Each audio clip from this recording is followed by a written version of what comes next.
Right, okay, everybody, welcome back to another podcast. And I think this is going to be the first guest we've ever had making a second appearance, which is good because this is a guest that I've been trying to sort of mither to death for a while to come and do this interview. So this is good.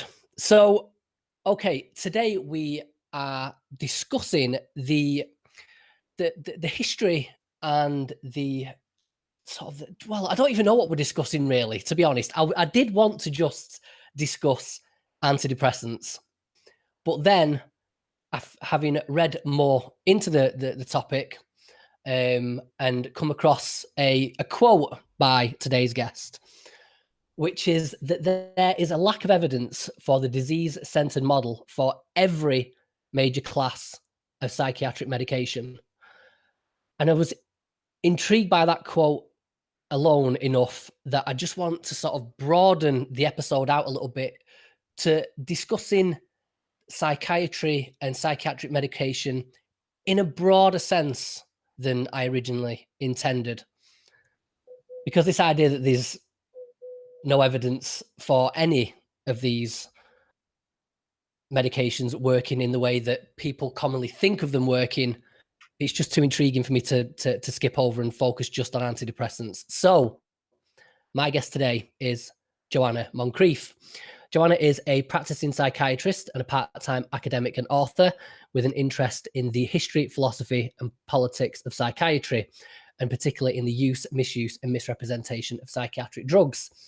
She is the author of a number of books, including The Myth of the Chemical Cure, a straight-talking introduction to psychiatric drugs, and The Bitterest Pills, the troubling story of antipsychotic drugs.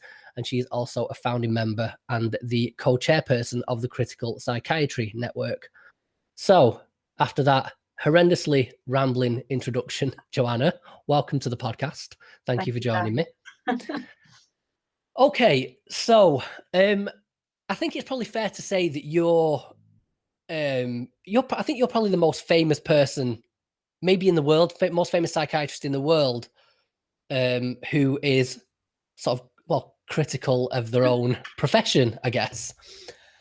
And so before we get into any of the science and the studies and psychiatric drugs and all that malarkey, I'm interested in you first and foremost. So if you could tell us a little bit about you and your history, for your interest in psychiatry in the first place, but I'm interested in how you've become critical of the profession, of the subject, whatever you want to call it. How you made that shift from, I'm assuming, pro psychiatry to maybe not so sure about it all. So take it away, please. Okay, so I didn't make a shift. I have to confess to that. So I was already reading Thomas Saz when I was a medical student. So before I ever did any psychiatry, I was already questioning the sort of mainstream idea that psychiatry is dealing with mental disease or something that's equivalent to bodily disease in some way. And I guess I was attracted to that because although I did medicine, I was always particularly interested in philosophy and politics, and psychiatry is the area within medicine where those subjects are most relevant and have most impact. So was that you? What was your? Was it always psychiatry? Because as far as I know, you need a medical degree. Yeah. So I've done a general medical degree. Yeah, I did a general medical training, and I did jobs in general medicine and surgery before I became a psychiatrist. Then I went into psychiatry. But as I say, I was always interested in psychiatry in particular, but I always had this critical take on it. Because what was it from a philosophical and political point of view? Well, what was it on both those counts? What was the particular interest in psychiatry? What was the origins of that? And why so skeptical in the first place? Do you think that sort of a natural skepticism, or I don't know? Well, as I say, if you had to pick an area of medicine where philosophical issues are most relevant, right, then it would be psychiatry, I guess. So, you know, so it was partly for that reason. Why I was always skeptical, I don't know, other than to say that I'm always been skeptical about everything. You know? Right. I was reading the Communist Manifesto when I was probably about 12 years old, you know, so I'm just that sort of person, I'm afraid. Right. Well, it's an interesting start. Okay, so I think that the place I want to start with is, so after sort of was it about a month ago now or something, just over, that we sat down with yourself and Carmina Pariante and did a live debate on the topic of antidepressants. So I don't know what sort of response you maybe got from that, if any. I mean, you know, it wasn't a massive event and not as big as I would like it to have been. But I got some correspondence from people after that was saying that they wished that I'd have done an interview with you prior to that, and sort of started from scratch and then jumped into the debate. So that's a little bit of what I want to maybe start this conversation off with, is if sort of going back to basics and starting with maybe the origins of psychiatry. Briefly, I'm more interested in the sort of history of psychiatric medication, and you know, from the bit of reading that I've done of yours, you seem to split it up in sort of pre-1950s and post-1950s. So I'll hand that over to you, and then I'll give something to sort of dig into from there.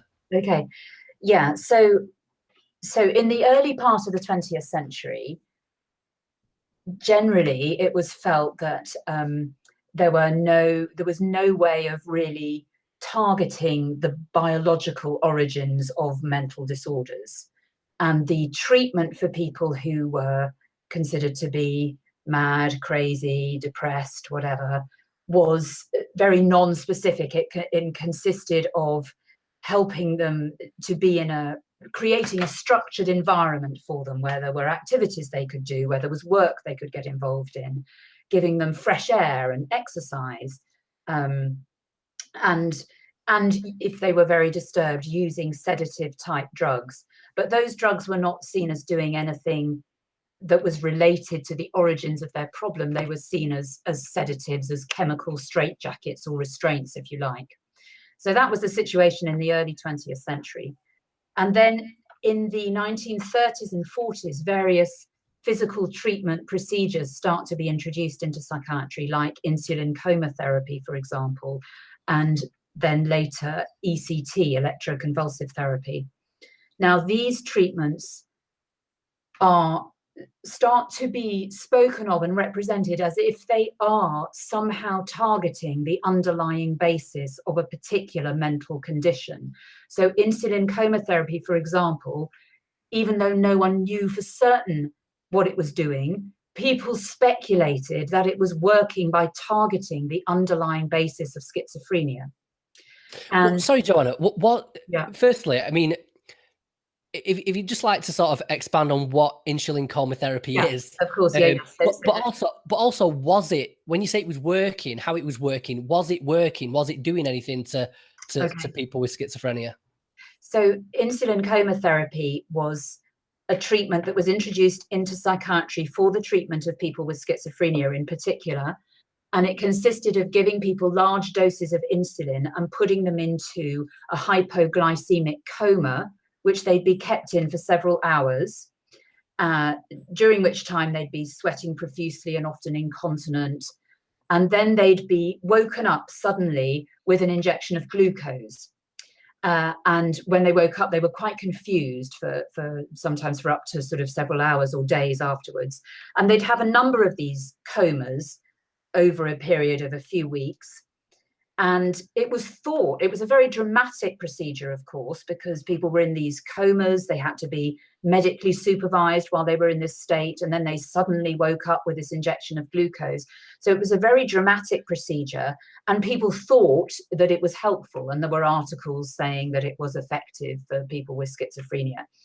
When it was properly tested and compared to a sham procedure, a fake procedure where people were just given a barbiturate sort of sedative, mild anesthetic, it was found not to be any different from the sham procedure. So if it did anything, it probably just sort of confused people and distracted them from their psychosis temporarily, but it probably was not effective in any really useful way, or any lasting way, certainly. And there's no evidence now that it worked on the basis of schizophrenia, but there were speculations about that, and it was widely believed that it was targeting the disease of schizophrenia in some way that previous treatments hadn't been able to do. So it was significant for that reason that psychiatrists, even though it's not the case, psychiatrists started to believe when insulin chemotherapy came in that they had a specific treatment that targeted the underlying biological mechanism that produced schizophrenia or the symptoms of schizophrenia. And the same sort of thing happens with ECT. Electroconvulsive therapy is introduced again for the treatment of schizophrenia, but it becomes more associated in the literature anyway with the treatment of severe depression or melancholia, or sometimes manic depression. And again, even though people have no real idea how it might be working in depression, there's this idea that somehow it's acting on the underlying biological mechanisms that produce depression.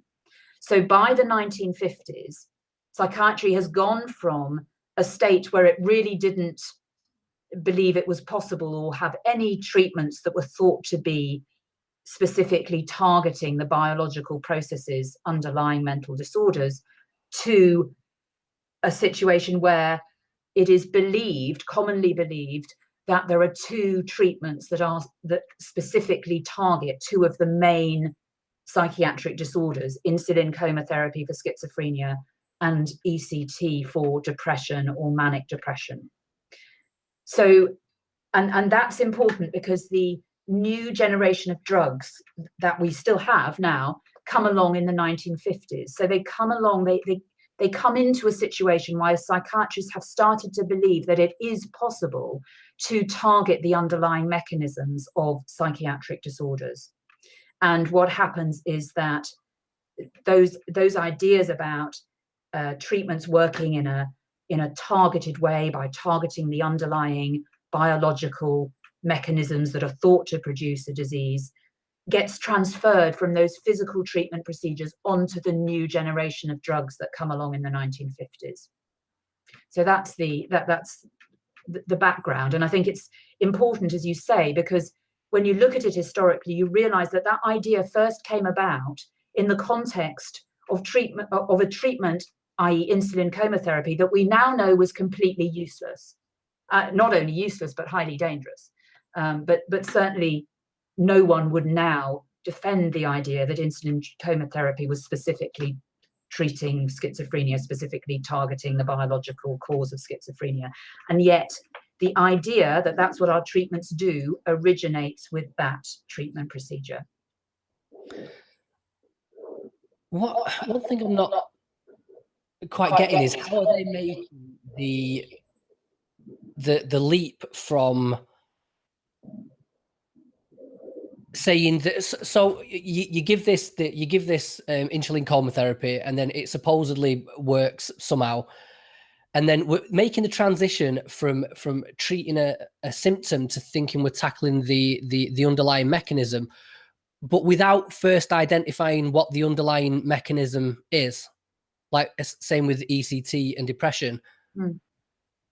How is that justified clinically in the clinical literature by the people that are by the people that are making that claim that this is targeting the underlying mechanism, even though we don't know what the underlying mechanism is?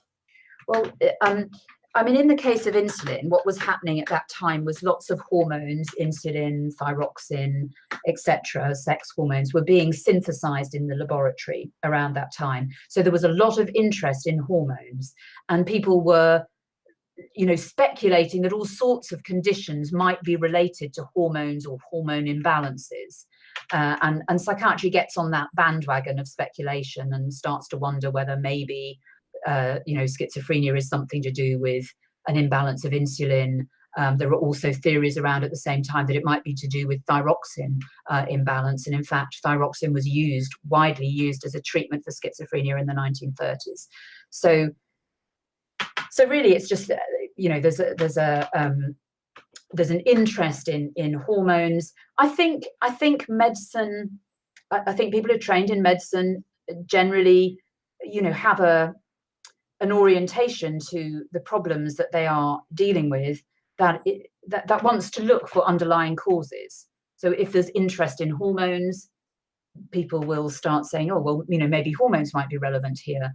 At the moment, there's an interest in immunology. So people have leapt on that bandwagon and, now suggesting that depression and other conditions might be due to abnormal immunology. As we know, a few years ago, the interest was mainly in neurotransmitters and serotonin and noradrenaline and dopamine, and everyone was attributing everything to chemical imbalances in neurotransmitters.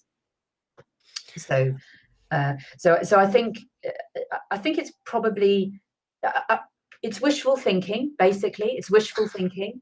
That I think is probably quite deep-seated in people who have a medical training, because that's what medicine aims for. It aims to find the ultimate causes of things and the mechanisms which produce symptoms, and it aims to be able to target those mechanisms in some way. I don't know if this is sort of maybe this question might be outside your remit. I don't know how much you know about it, but I'm sort of interested in the process by which these medications are developed and the relationship, like who or what is the catalyst for it. Because I get something like, I mean, going back to these earlier examples of like ECT, it's just saying, let's strap an helmet on someone and electrocute them, or let's just pump someone full of insulin and put them in a coma. Yeah. So, and the same when you say there's after the 50s, there's sort of a bit of an explosion with the psychiatric medications. I don't know what the origins are for people. Is it just people in labs just bunging pills together and let's just give them to people and see what works, like just throwing shit at the wall and seeing what sticks? Or is there something more methodical going on, a more methodical relationship between the research of psychiatrists and the people that are producing the medications? So sometimes I think it's more methodical, but often it's not. So the origins of insulin coma therapy and ECT, I think, go back to a very long-standing idea, a very long-standing belief in shock treatment, in the idea that giving someone a nasty shock might shock them out of a state of madness, confusion, delirium, whatever. So I think and that's a really ancient idea that you can trace back at least to Shakespeare and probably much, much earlier than that. So I think that's the origins of shock treatment. What happens with drugs in the 1950s? There's early on in the 1950s, in the early part of the 20th century, there's very little interest in drugs, but they are being used. There's little interest in the use of drugs in psychiatric hospitals, I should say, because there's a lot of marketing of things like barbiturates and amphetamines in the 1940s to GPs. But there's not much interest in drug treatment for serious mental illness. But drugs are being used, and antihistamines have been developed, which have these sedative properties, and various antihistamines are making their way into psychiatric treatment, and being used in the continent, at least, by, in various psychiatric hospitals. But for one reason or another, the one that really gets people's interest going is chlorpromazine, the one the drug that was marketed as Largactil or Thorazine in the States, that we still have with us today, that's regarded as the first neuroleptic or antipsychotic drug. For some reason, that's the first of this class of antihistamine-like substances that people pay attention to. And I think that's probably a sort of accident of various circumstances, particularly the involvement of Henri Laborie, this surgeon who was using it in anaesthesia and who saw its sort of sedative properties and thought it might be useful in psychiatry, and probably also the way it was enthusiastically taken up by the two leading psychiatrists in Paris at the time, Pierre Dennecker and Jean Delay. Right, so there is a sort of there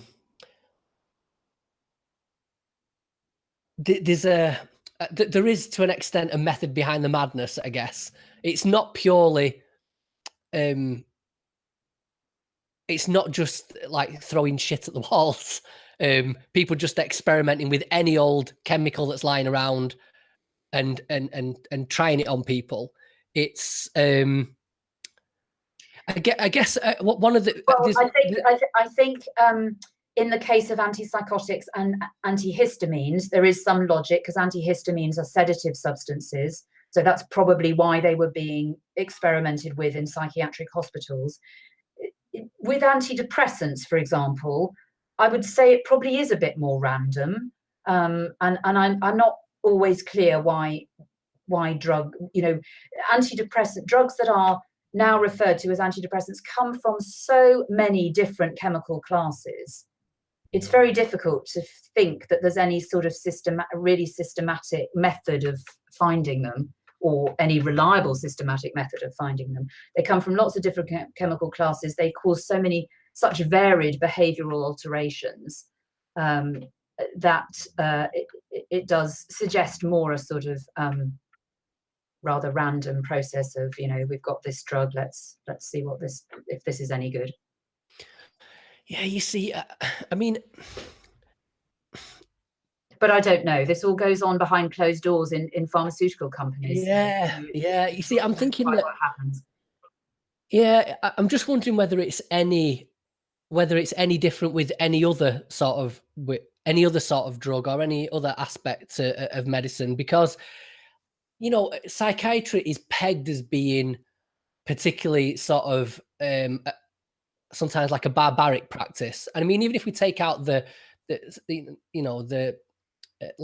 early asylums and some of the restraint practices that are still carried on today, and we just stick with the pharmacological side of it, it seems that there's a recklessness, a sort of reckless attitude in the development of these things that maybe isn't the case in other medicine. But is that an unfair characterization? I don't know enough about how it works in other areas of medicine to say about that. I do feel that in psychiatry there's been a feeling that there has often been a feeling that doing anything is a good thing, and too little caution about the sort of interventions that have been applied to people. But I wouldn't want to comment on whether that's better or worse than other areas of medicine. Well, there you go. There's another podcast episode to look forward to at some point.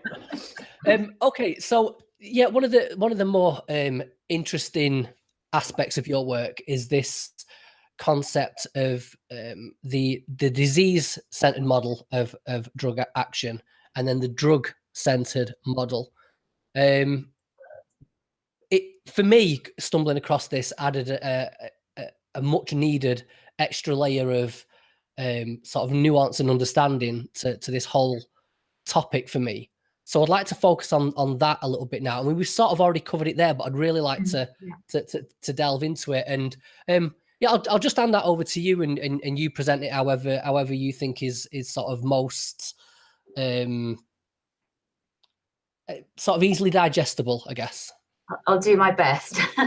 So the assumption about how most drugs work in most situations in mental health is that they work by targeting and reversing the biological processes that produce symptoms. So, for example, antidepressants are thought to work by targeting the underlying mechanisms that produce the symptoms of depression.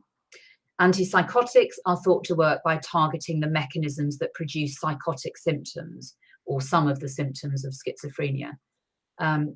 and the same for what we now call mood stabilizers. They are thought to work, the assumption is anyway, that they are acting on the mechanisms that produce the symptoms of bipolar disorder or manic depression. And that's what I've called the disease-centered model of drug action. So it's the idea that a drug works by targeting underlying disease mechanisms or underlying mechanisms that produce symptoms, because it might not necessarily be targeting the underlying cause of the disease, but the idea is that it is targeting the mechanisms that produce symptoms. So it's targeting some level of the biological abnormalities that are going on. So that's the disease-centered model. What I'm saying is that the drugs that we use for mental health problems are drugs that cross the brain, cross the blood-brain barrier, enter the brain, and therefore they alter the behavior and thinking processes and emotions of anyone who takes them, and animals. So they alter people's behavior and thinking, regardless of whether or not they have a mental disorder. So regardless of whether or not they have those mechanisms that the drugs are thought to be targeting. And what I'm saying is that those alterations in themselves could well account for the effects that we see that some of these drugs have. So I think the easiest example really is to think of what we now call antipsychotic drugs. So the mainstream view, the disease-centered view, is that antipsychotic drugs work by targeting an abnormality of dopamine, an overactivity of dopamine, which leads to psychotic symptoms, and antipsychotics work by reducing dopamine activity. Now, what I'm saying is that you can give antipsychotics to someone who has no dopamine activity, and what happens is you see this very typical state of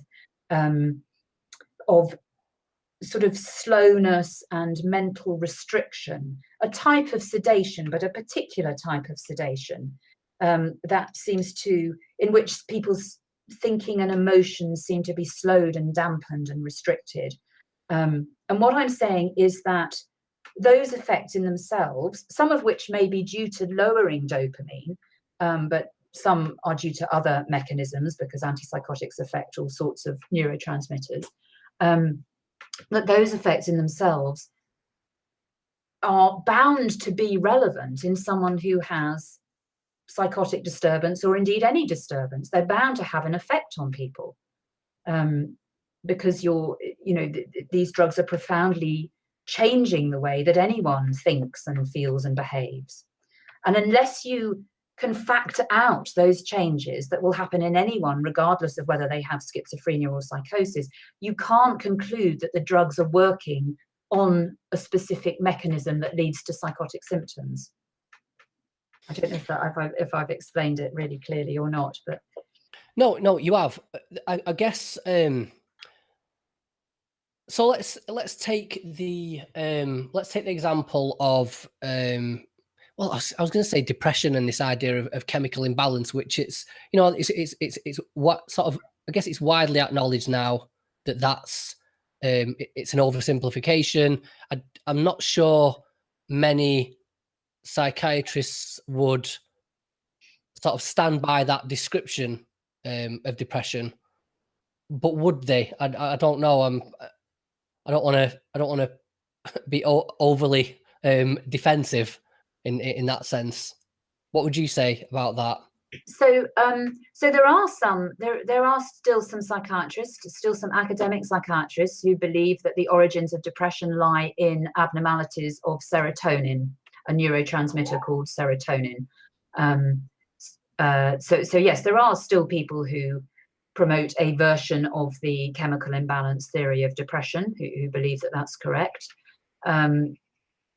But the problem is that we really have, there is no consistent evidence that there are abnormalities of serotonin activity in people with depression. So it is difficult for psychiatrists to stick by that position. Right. Okay. So the thing that I was sort of getting at there was, so in the case of, say the hypothesis that serotonin or lack thereof is a cause of depression, so the disease-centered model in that case would be that you take these antidepressants and they fix the rebalance the levels of serotonin, so that the acting on the underlying biological mechanism, they're fixing it, and as a result of that, you feel better. Whereas what you're saying in the drug-centered model is that the antidepressants, by virtue of being drugs, some sort of chemical substance, they are doing something, they are having an effect, but they are not targeting and honing in on serotonin and correcting the chemical imbalance. Yeah. So antidepressants make you feel a bit different. Yeah. As I said, antidepressants come from lots and lots of different chemical classes. So how they make you feel different depends on the sort of antidepressant you have and the sort of changes it's making in your brain. But they all make you feel a little bit different, which will have an impact on your emotional state. But they're not doing that by rectifying or even affecting the biological mechanisms that produce depression. We have no idea what they are. I think that's the main thing. People have lots of ideas. People are always looking into this. As I said, there's a recent interest in immunology and whether immunological abnormalities may be a cause of depression. But these are all speculative ideas. We basically have no idea what chemical or physiological things are happening when someone is depressed, let alone what causes it. Because of course there will be physiological and biochemical changes when someone's feeling depressed, but that doesn't mean that those changes cause the depression. They may just be the chemical and physiological correlation of the emotion of depression. But we don't even know what they are, let alone what the causes of depression are. Well, the implications for this are quite interesting. So firstly, I just want to clarify a couple of things before I sort of delve into this. But is it a fair statement then to say that the majority of psychiatrists are operating by a disease-centered model? Yeah. Okay. So even though there are probably lots of psychiatrists now who would not support, who acknowledge that actually there is no good evidence for the chemical imbalance theory of depression, that there's no good evidence supporting abnormalities of serotonin or noradrenaline in depression. Nevertheless, the way that antidepressants are presented to people by and large is based on a disease, the assumption that they are acting on an underlying disease. If not, they would be presented differently. If you were presenting antidepressants according to a drug-centered model, what you would do is you would describe to people the sorts of behavioral and emotional alterations that are observed in animal and volunteer studies. Now, first of all, we haven't done many animal and volunteer studies, and certainly none that are really interested in the sorts of alterations that these drugs produce, because there's been this assumption for years that what we're doing is treating an underlying disease mechanism. So we don't even have the information with which to put across the effects of these drugs in a drug-centered way. But if psychiatrists were recommending antidepressants in a drug-centered way, they would, for example, say, okay, we've got this medication, as to the best of our knowledge, it seems to make people a little bit drowsy, seems to suppress people's sex drive. There's a little bit of evidence that in some people it can make them a bit agitated. It might suppress your emotions a bit, all your emotions, your good emotions and your bad emotions. And then we would ask people, do you think those changes would be useful to, in your current state of mind? That's how an antidepressant would be presented if we had a drug-centered view of what it was doing. And I don't believe that that is how they are presented to people. Well, I've got to be honest, Joanna. I mean, it's it's purely anecdotal, and it's I ran a mental health support group at one time. I'd say that the majority of people there were struggling with like social anxiety, but I'd say that the next most common issue was depression. And I correspond with a lot of people by way of this podcast.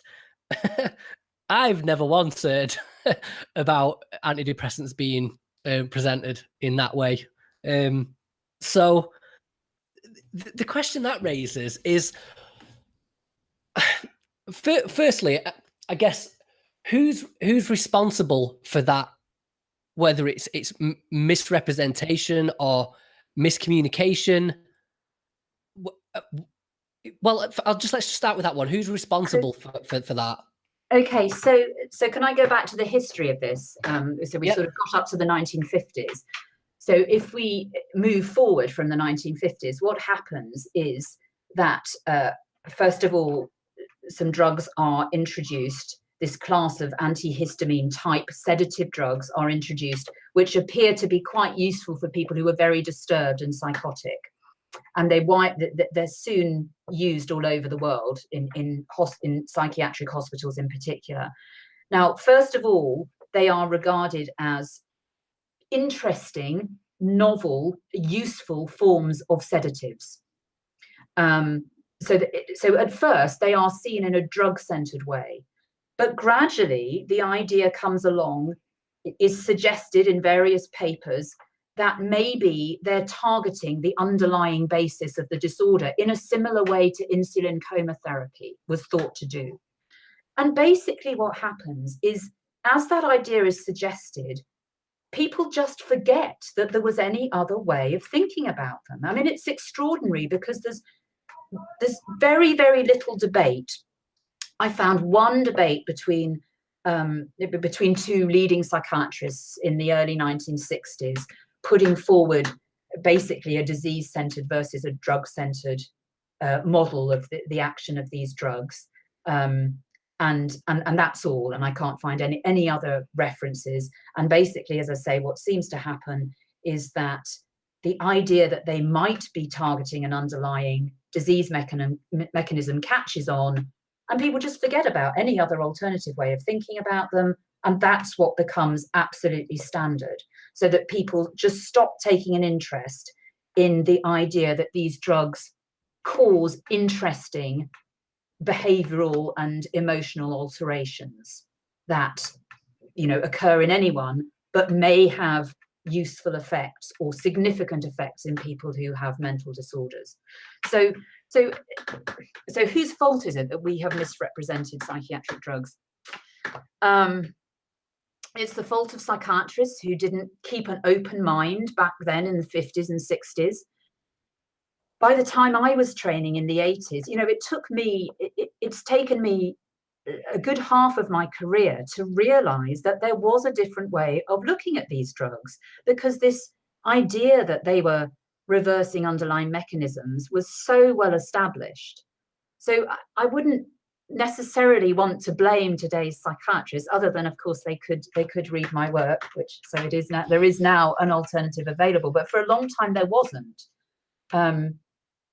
And I suppose you have to think back to, why did psychiatrists back in the 50s and 60s, why were they so keen to view their drugs in this way?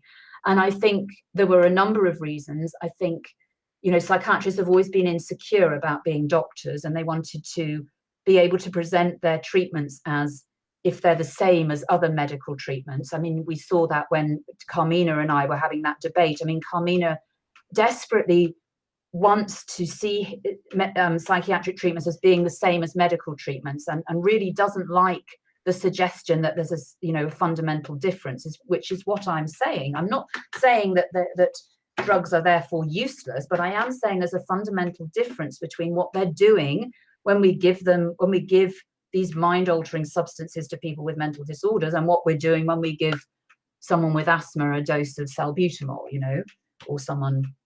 Or even when we give some routine painkillers to people who are with arthritis or something. The thing is, Joanna, I mean, you can sort of, you go back to the 50s and the very the origins of psychopharmacology, at least in the modern sense.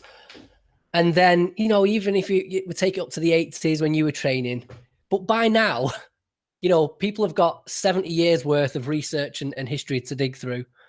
And it doesn't, like you were saying, you know, people could read your work. But it doesn't even seem like it's a good enough excuse. I mean, because it's any sort of discussion around, say, you know, antidepressants, the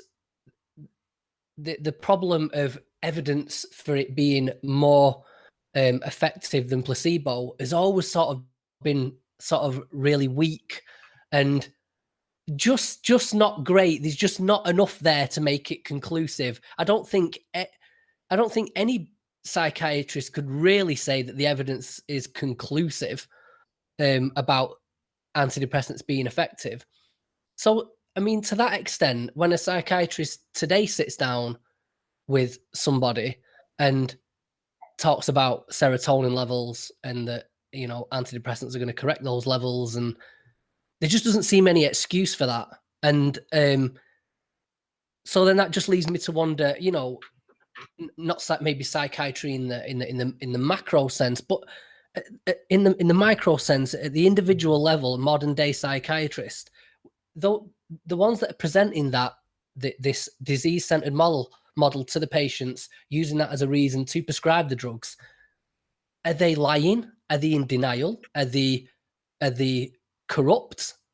What's the most realistic, or what's the most charitable, let's say, explanation for that? They want to believe that they're treating a medical condition and that they have a medical treatment to offer, so that they have real expertise to offer patients.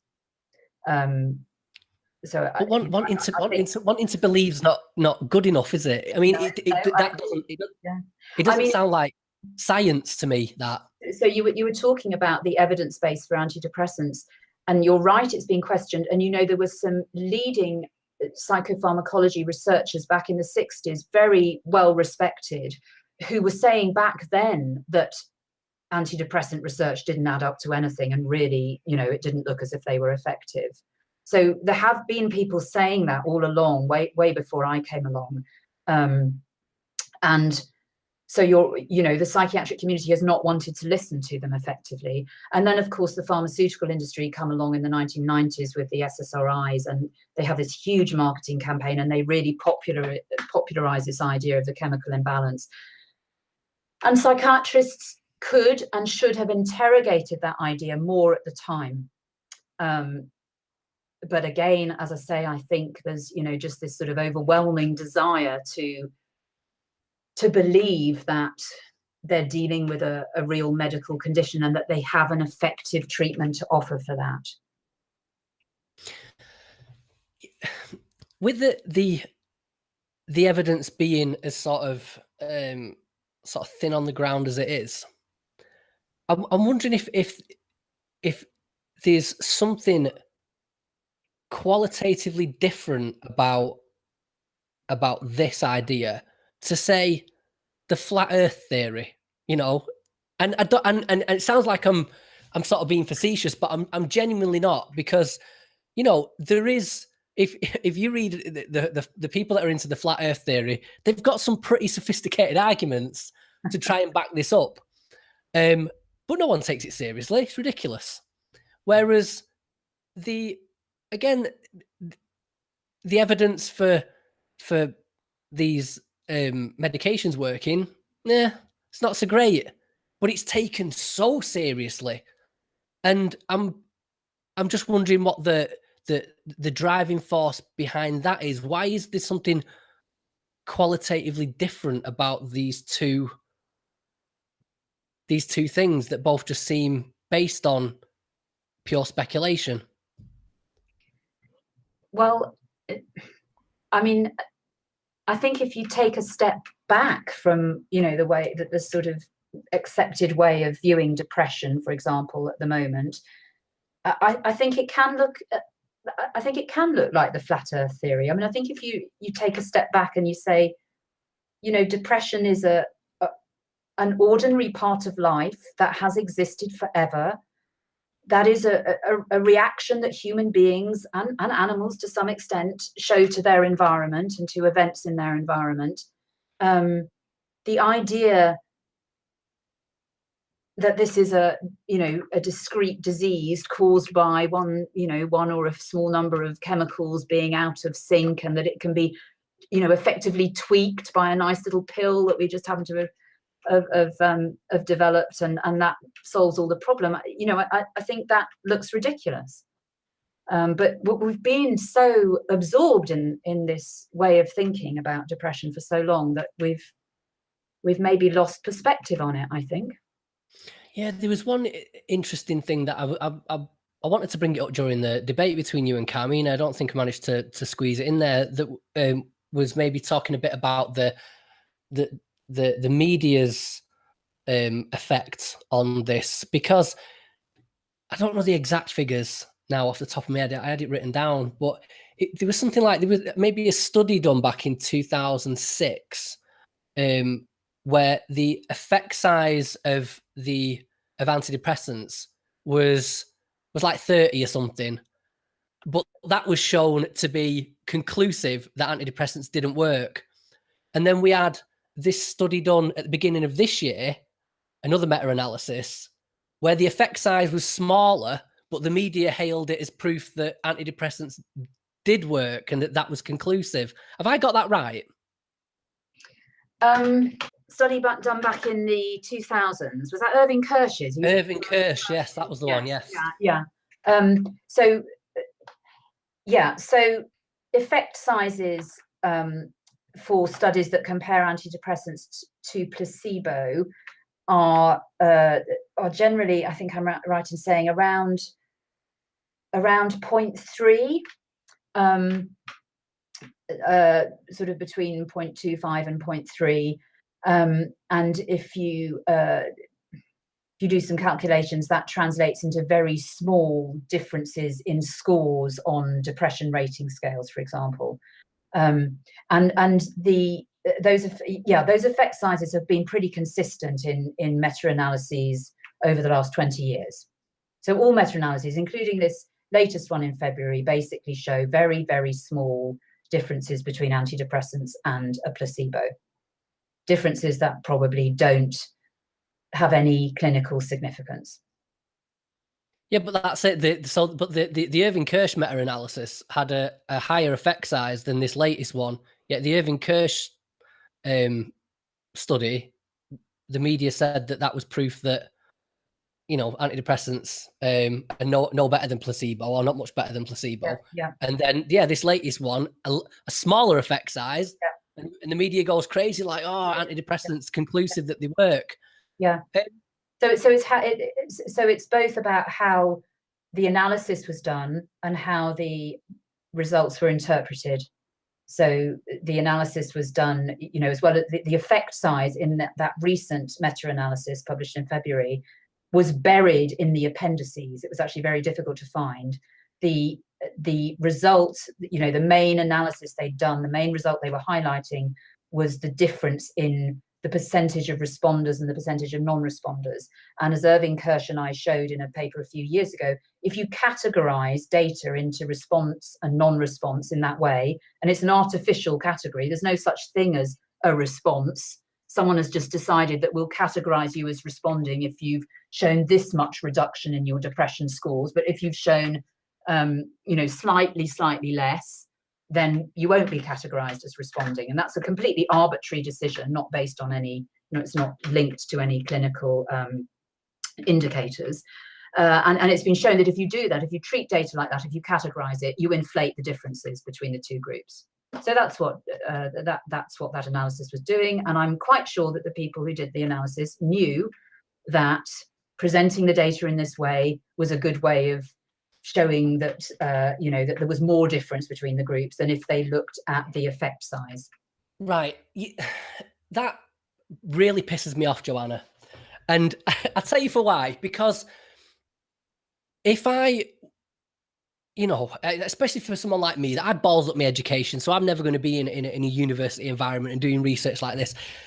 If I was in that, in such a privileged position to be able to be engaged in this sort of research, I couldn't give a shit about massaging the figures or anything like that. I'd want to know the truth.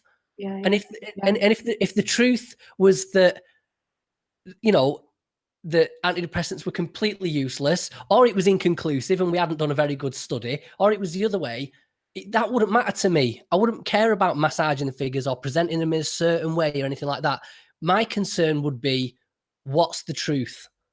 And I hear about this all the time, about the way studies are presented and the certain journals that present them, and the way that people massage figures. And I just think, what's the point? What's the point in doing that? Yeah, I don't know. As I say, there seems to be No, but really, Joanna, it sounds like a sort of silly, sort of vacuous, emotive question to ask. But I just really think I don't see the point in it, apart from if you start getting all conspiratorial about it and saying, that the pharmaceutical companies have got their hands in everyone's pockets and stuff like that. But I mean, that just seems, I don't know, there's something like Alex Jones tinfoil hat about that just doesn't seem real. So I just don't get what people's motivations would be for doing that. I mean, imagine doing a lifetime of research where you know that you've messed about with the figures and not presented the truth. And I just don't see the point in it. And I mean, genuinely, I know it's speculative and you can't pin this thing on people, but for someone that's inside the profession, I'm just wondering what you think the motivations are for doing that. As I say, I think psychiatrists desperately want to believe that antidepressants are effective. And they don't want to face up to the possibility that they could just be a load of rubbish, that they could be something that actually has no benefit and quite a few harms. But what would the implications of that be? If psychiatrists, if something happened that forced everybody to just realize that, it was pointless, or antidepressants didn't work, or you've been backing up the wrong tree, what are the implications of that for people, both personally and professionally, I guess? So I think the implications are that we need to think about depression differently, that we need to question this idea that it's a disease or a medical condition. And we need to think about helping people in a different way. So instead of thinking, you have this disease or this condition called depression, therefore you will have the depression treatment, whether that's antidepressants or CBT or whatever, we need to ask people, well, why are you unhappy? What is your unhappiness a response to, and how can that be changed? And what help might you need in changing what has, caused this situation? I mean, that's to say something that's so obvious that, again, I think that shows in a way, how absurd this idea about depression is, that we're not doing that. All right, let's turn this around now, and I'm going to sort of play devil's advocate a little bit. And the one side of the argument that seems a tricky one to get past, for people with your point of view, is the anecdotal evidence, of which there is lots of it, from people saying, look, you say what you want about antidepressants and you can criticize them, you can criticize the studies. I don't care, because I've taken antidepressants, and for me, they were a lifesaver. For me, they've made a difference. And I'm interested in that from a few different perspectives. Firstly, from the, let's assume someone was feeling depressed, and they went on a course of antidepressants, and then a few months later, they feel much better. They're feeling better. It's not the same. They're not in the same dark place that they were. How do we explain that for a start? So the reason that we do randomized trials is that depression, like many other conditions, is not predictable. So it's not the case that, you know, we know that you become depressed and we know you will stay like that for at least a year, for example. And therefore, if you get better before a year's time, then we can say, oh, you know, it was the antidepressant that made you better. Depression's not like that. It's highly variable and fluctuates.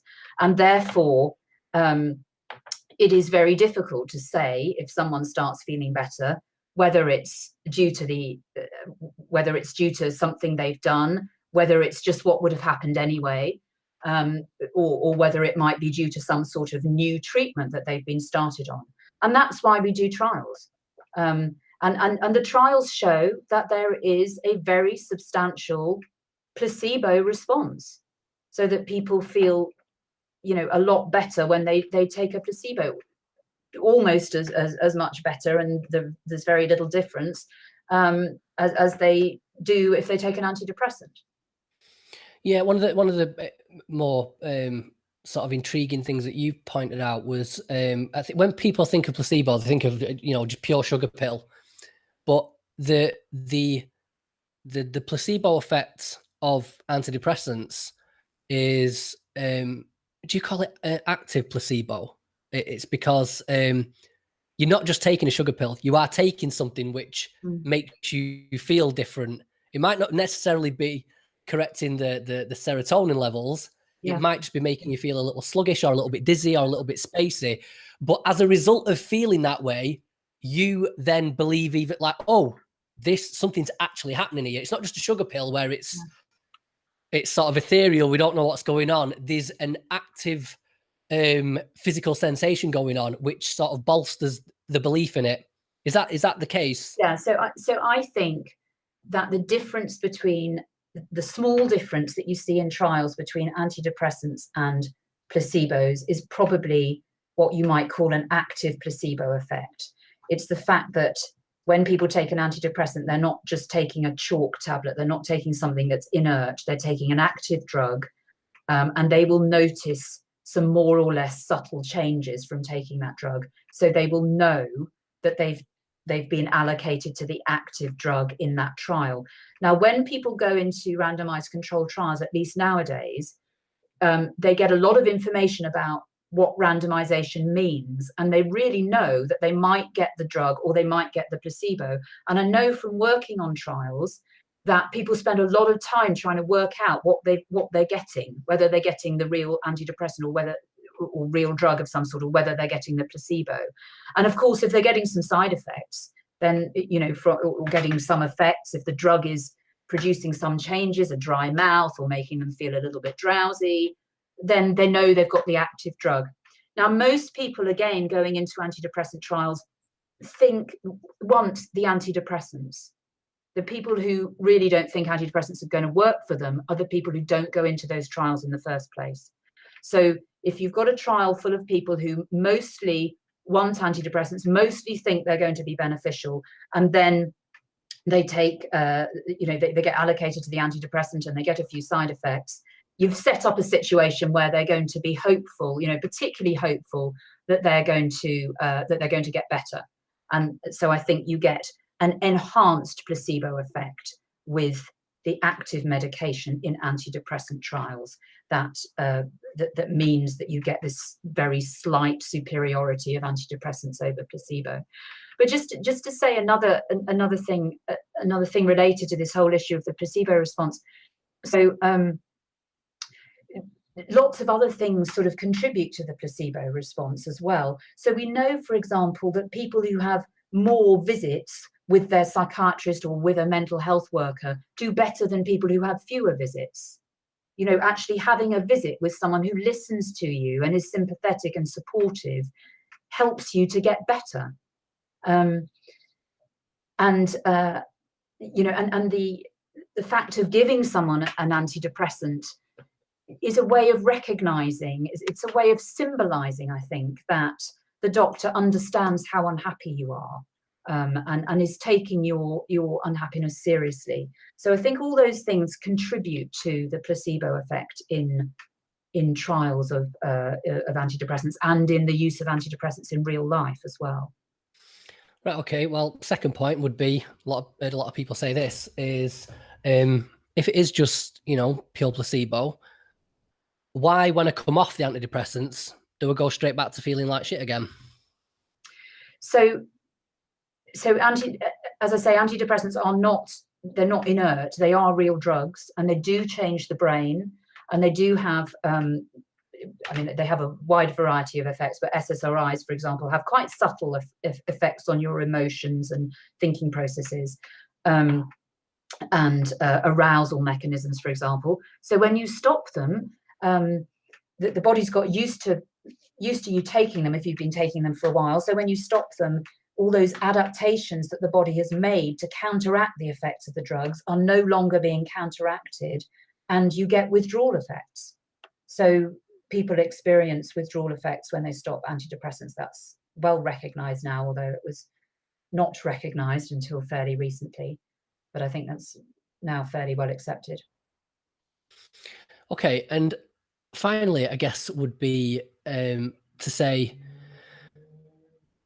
even if it is placebo, or even if you're right about the drug-centered model, and these drugs aren't actually doing anything to the underlying cause of depression or any of these other mental health issues.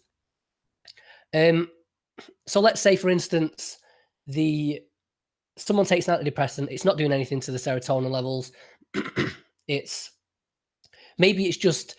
numbing all their emotions, so that they just don't feel quite as bad as they did before. It's not tackling the underlying cause, but it's helping. So what does it matter? What does it matter whether you're right about this drug-centered model or it's just a placebo, whatever?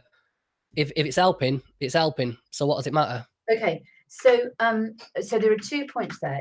If someone experiences this emotion dampening effect as helpful, I think that's fine, as long as that's, that they're clear that this is not rectifying some chemical imbalance. This is an artificial state of emotional restriction induced by the drug.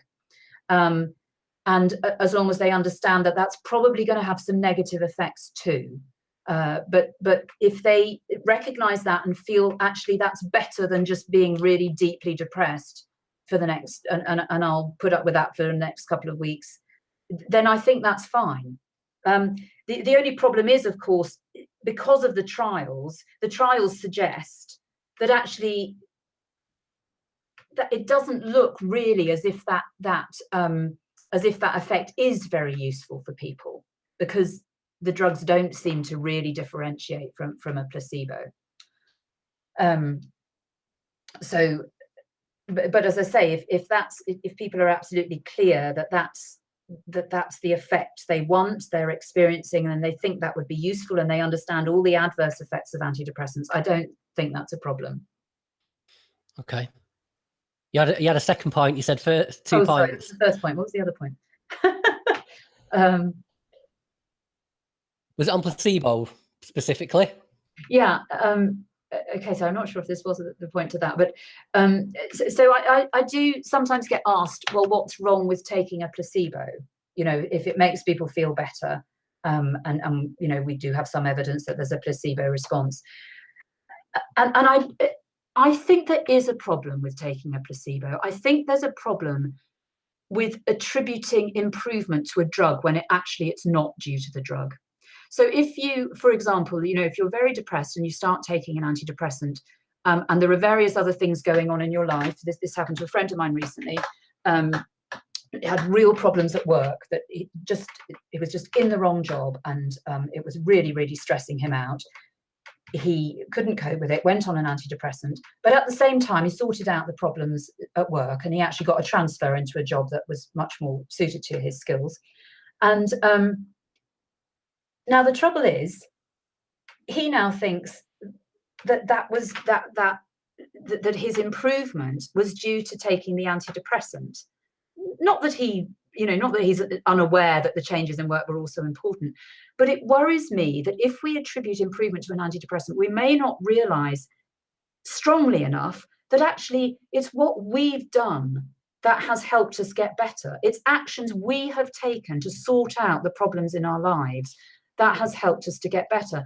And when there are problems in the future, we may not then have learned from our previous situation that in fact we can deal with these problems. There are things we can do. We can help ourselves to feel better.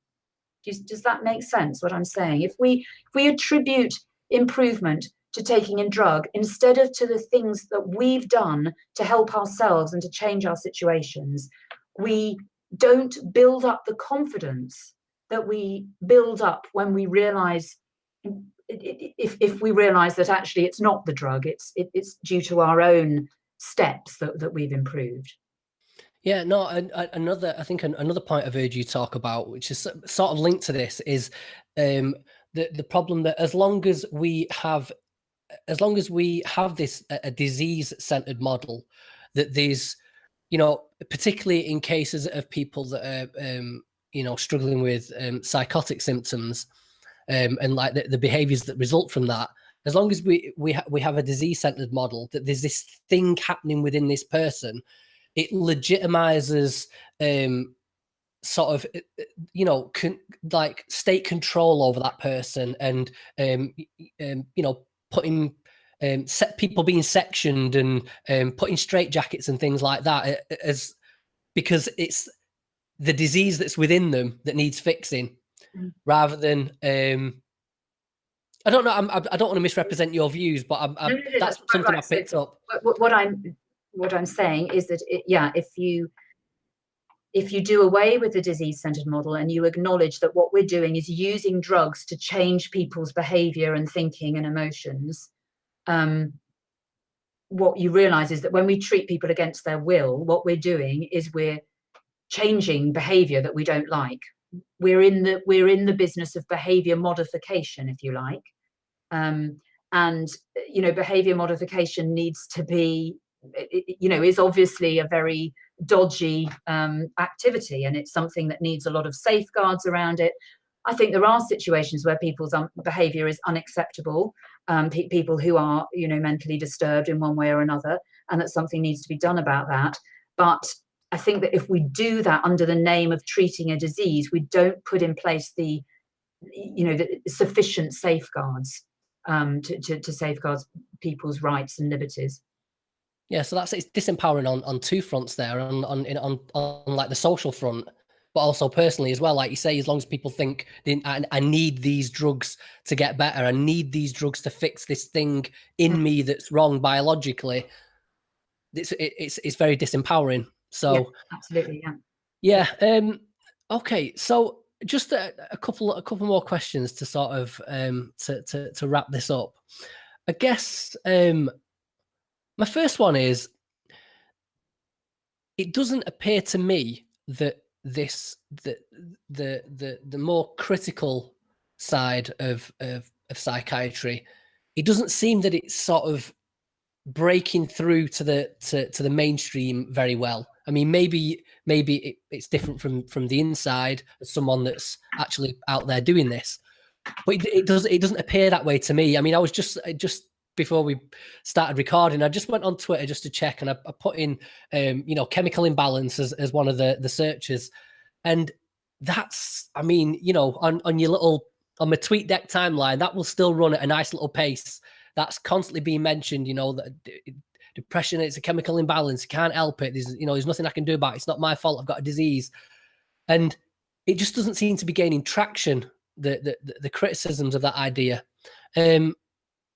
Firstly, I'm just wondering whether you think it is, and but if not, why do you think that maybe not having the impact that maybe you'd like it to be having?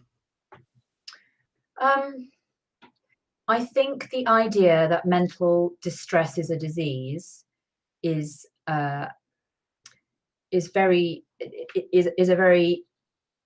central part of our modern society, and I think that getting rid of it is going to require some really fundamental changes.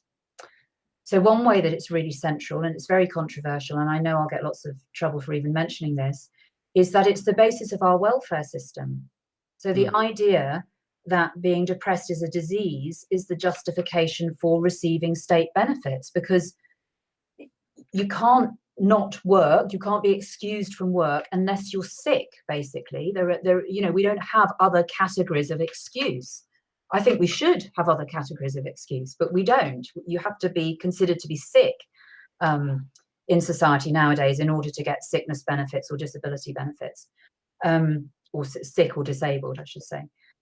Right. So, I mean, just to clarify that on your behalf, Joanna, so you're not saying that people aren't justified in taking time off work for feeling depressed, but it's just... No, I'm not saying that. But what I'm saying is that we force people to consider themselves to be sick in order to be able to do that.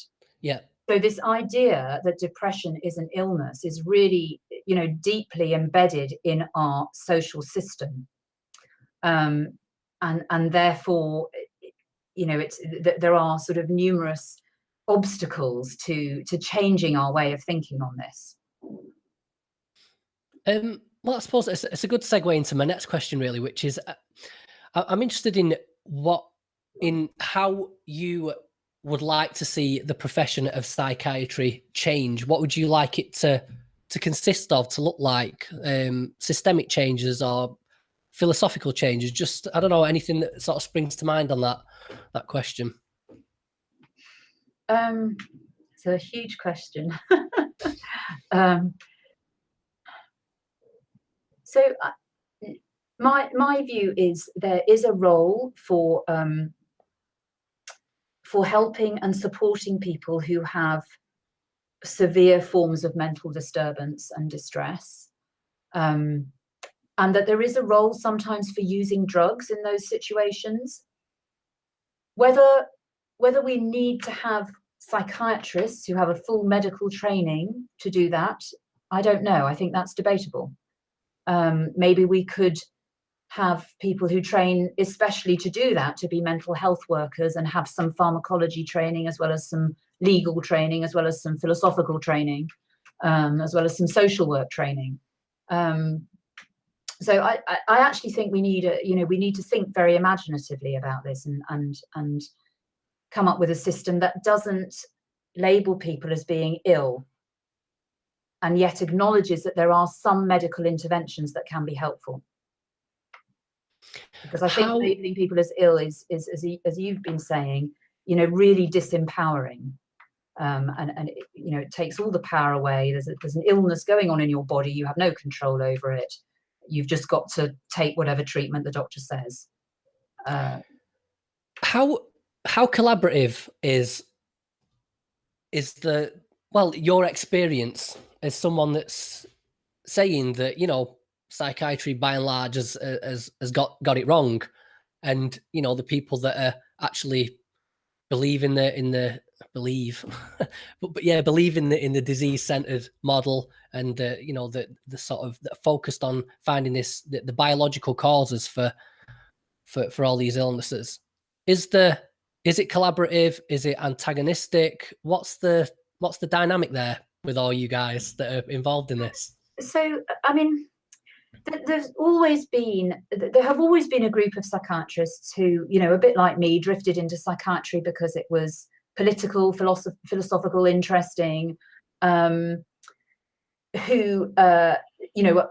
may be part of the critical psychiatry network, but may not be, maybe just practicing psychiatrists who want to help people who are particularly interested in, who are quite political and interested in the role of the environment and social interventions. Social psychiatry in the UK in particular has been very influential, and there was a whole therapeutic community movement in the middle of the 20th century, to try and help people to empower each other through living together. So there's always been that strain in psychiatry. I think what we've seen over the last few decades is that as research funding has increased, the sort of biological side of the specialty has become more dominant, and and sets the sort of framework for the whole specialty more than it did. But like I say, there are still a body of psychiatrists, I couldn't say how many or what proportion, and this is not just people in the critical psychiatry network, who wouldn't subscribe to a simplistic idea that mental illness is the same as physical illness, who probably take a roughly sort of drug-centered approach to their treatment practice. So what am I saying? Yes, there are different strands in psychiatry, but the sort of biological mainstream has become more dominant, I think, over the last few decades.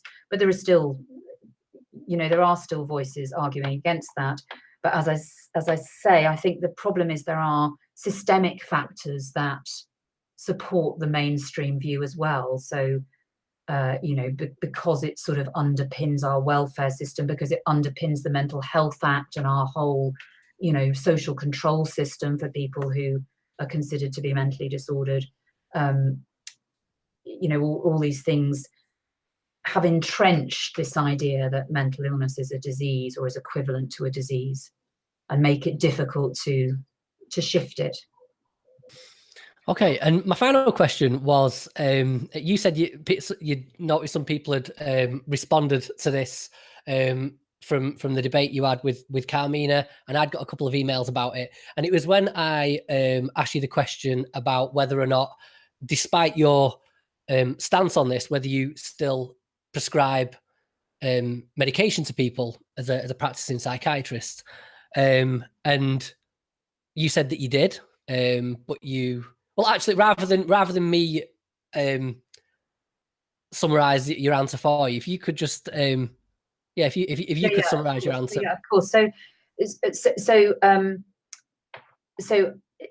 my attitude to psychiatric drugs depends on the drug, because with what we call antipsychotics, I think they're misnamed. I think they'd be better called major tranquilizers or neuroleptics. I think those drugs can be useful, and I think they can be useful for people who are acutely psychotic. I think they can help to suppress and reduce psychotic symptoms. So I think there is a role for antipsychotics. We probably overprescribe them, and you're probably aware I'm doing this trial to see if we can help people reduce and discontinue this medication, because I think the evidence for them having long-term benefits is quite weak. And needs that more evidence is needed. So I prescribe antipsychotics because I think they can be helpful in suppressing acute psychotic symptoms. With antidepressants, I'm not convinced that they're really helpful. I think the evidence shows that they're, the differences from placebo are very minimal, so they're probably acting as a placebo. Possibly some people do get some benefits from this, emotional suppression effect that they have. My problem as a psychiatrist is that and another thing I should say is that I work in an area of psychiatry, and I have elected to work in an area of psychiatry where I don't see that many people who are just depressed anymore, and I've elected to do that partly because I find it uncomfortable to be in a position where there's an expectation that I will prescribe antidepressants. Nevertheless, I do sometimes prescribe them, and I do that because I think it would be difficult for me. If someone really wants them, I think it would be difficult to deny people a treatment that everyone else is prescribing and that is said to be okay with NICE. Where I think I probably differ from mainstream psychiatrists is I do try to present people, make it clear to people that they are not working in a disease-centered way. They are not working to correct a chemical imbalance, that they cause these various alterations, and that people should therefore be evaluating for themselves whether those alterations are helpful to them or not.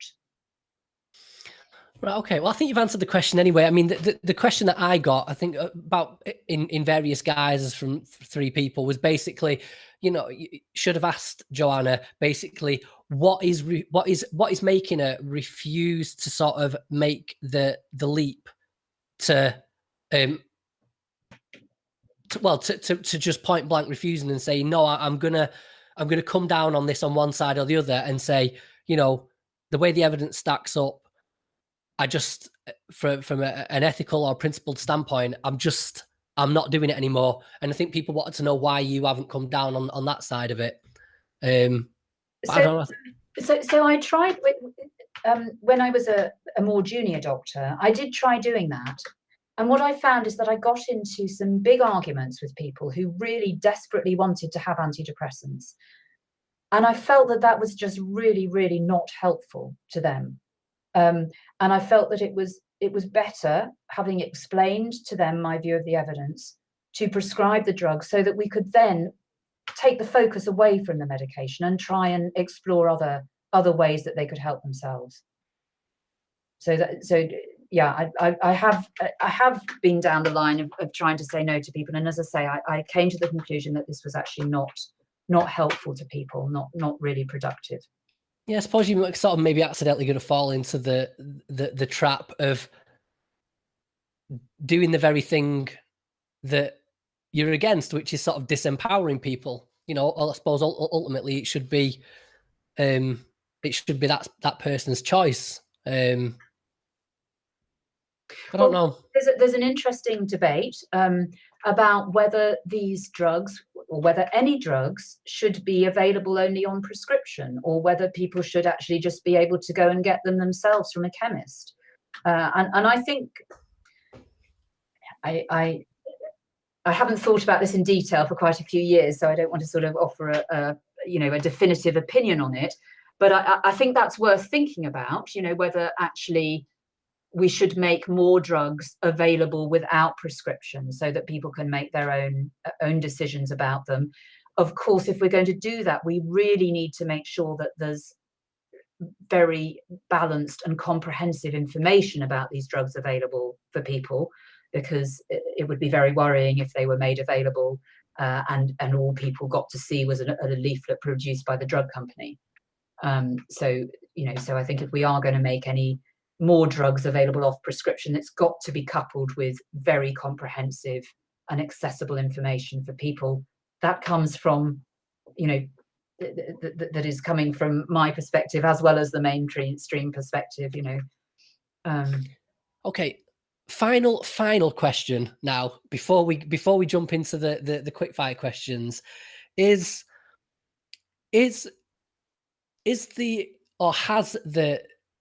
your career been one more of frustration or of satisfaction? Is it more rewarding or more frustrating to be in your position arguing this point?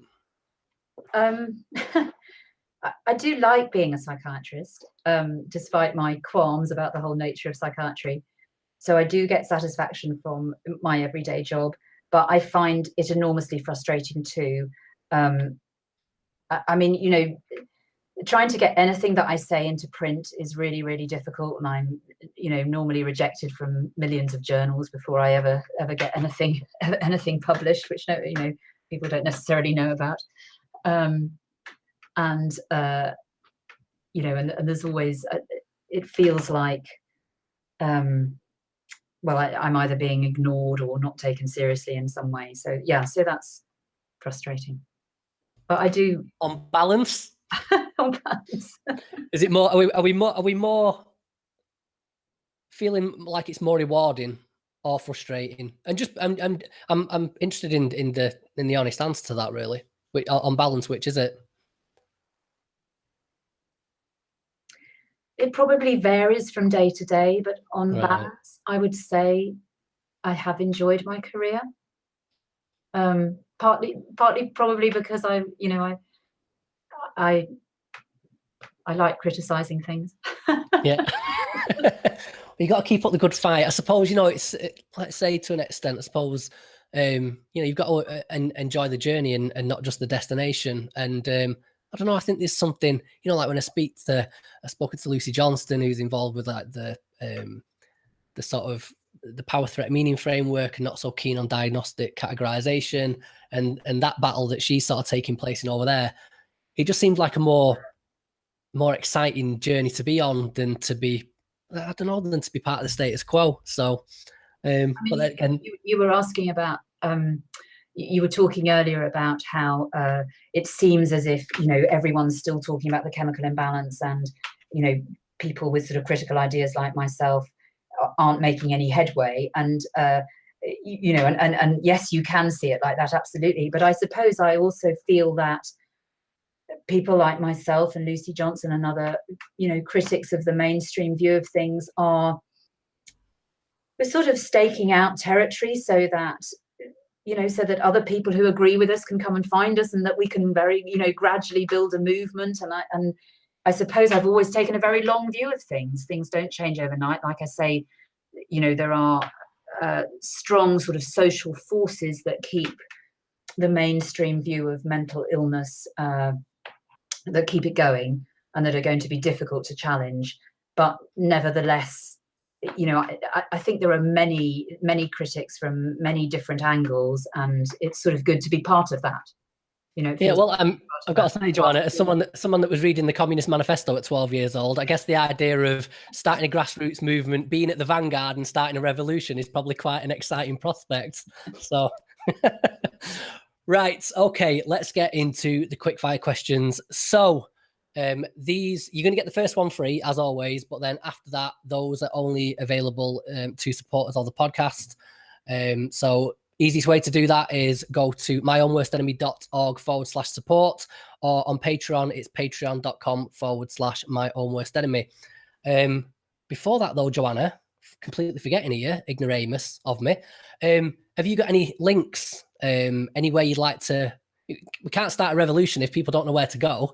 So have you got any links, any websites, social media? Plug away, please. Okay. Let's get the revolution started. So I have a website called joannamoncrieff.com. I've got a Twitter account, which is also my name. That there's the Mad in America website has lots of interesting blogs. David Healy's Risk website, lots of useful information on drugs, psychiatric drugs and other drugs as well. What other websites? Mental Elf sometimes has some interesting debates, bit more mainstream, but useful critiques of recent papers and research. And there is a critical psychiatry website that we're going to be revamping soon as well. So people can keep an eye out for that. Right, okay, well, as always, I will include links to all those in the show notes, and Joanna's books as well that we mentioned at the beginning. Okay, so to start off with, if you could tell us the last book you read, the best book you've ever read, and then a book recommendation on this topic, please. So the last book I read, are we just talking about any books? Do you want me to talk about any book, or a book about mental health? Well, no, it's the last book you read, whatever that was. Yeah. I can't even remember the last book I read, but the book I'm reading at the moment is a book called A Woman in Berlin. It's a diary by a woman who was in Berlin when the Nazis fell and when the Russians came in. And it's the most incredible account of survival in adversity. You know, the Russian soldiers behaved very badly. They were raping women all over the place. And yet the women found ways to survive, ways to get through that trauma. So it's a really amazing book. Okay, well, I think it's still quite poignant on the topic of mental health there, the, you know, trauma and resilience. Yeah, absolutely. So the best book you've ever read? The best book I've ever read by a long, long way is Das Kapital by Karl Marx. I think it's the most incredible dissection of the modern world and the modern economy, and it just blew me away. Yes, so I was. I'm not on the left anymore, Joanna. I've left the left, I'm afraid to say. But I was like a member of the Communist Party in my early 20s. I was mad into all that, and Das Kapital is the most difficult book I have ever read that I've actually managed to get through. But I agree, a really rewarding experience. And even if you don't like Marx, if you're on the right, I recommend that everybody, read both sides of the argument. But that is a bit of a, that will change the way you view the world, whether you like it or not, whether you agree with it or not. So I definitely recommend that book as well. Okay, and a book recommendation on this topic. On mental health. Okay, there are two that I frequently recommend. One is by Gary Greenberg, who's an American psychologist, psychotherapist, and journalist, called Manufacturing Depression. I think it's a really excellent book on depression. And it's also really funny. He puts himself into an antidepressant trial, and he recounts the procedures and how it just shows how ridiculous, the idea is that somehow we can measure your depression and come up with a figure that means something.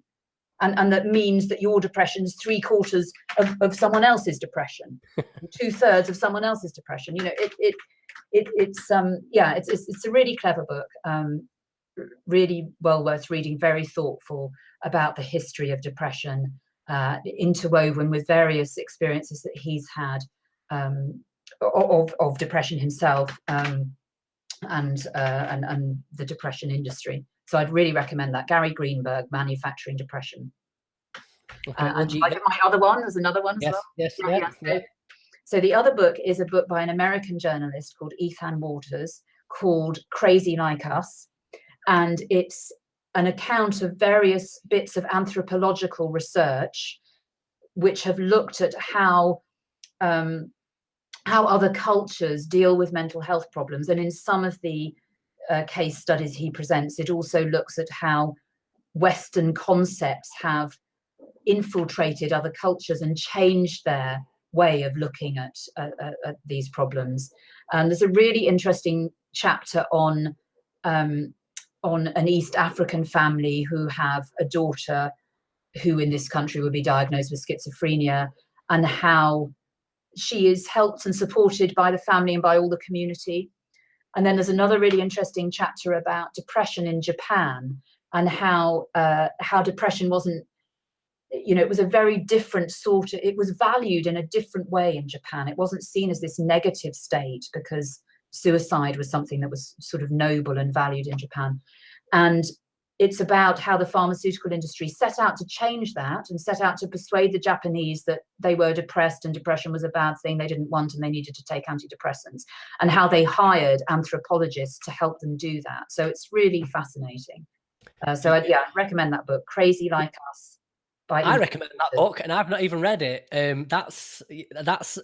He's going on my potential guest list. That sounds it's really interesting. But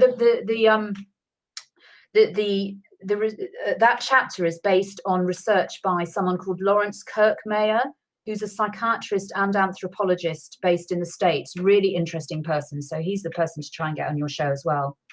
Lawrence Kirkmeyer. Okay. Yes, no, sounds good. Sounds good.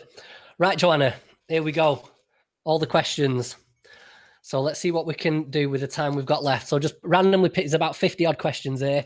Plenty we've not had before. Just pick them out at random. If the too nosy or invasive, just say, I'm not answering that. Okay. And we'll move on to the next one. So let's see what we've got here. Okay. Okay, what's the most spontaneous thing you've done lately?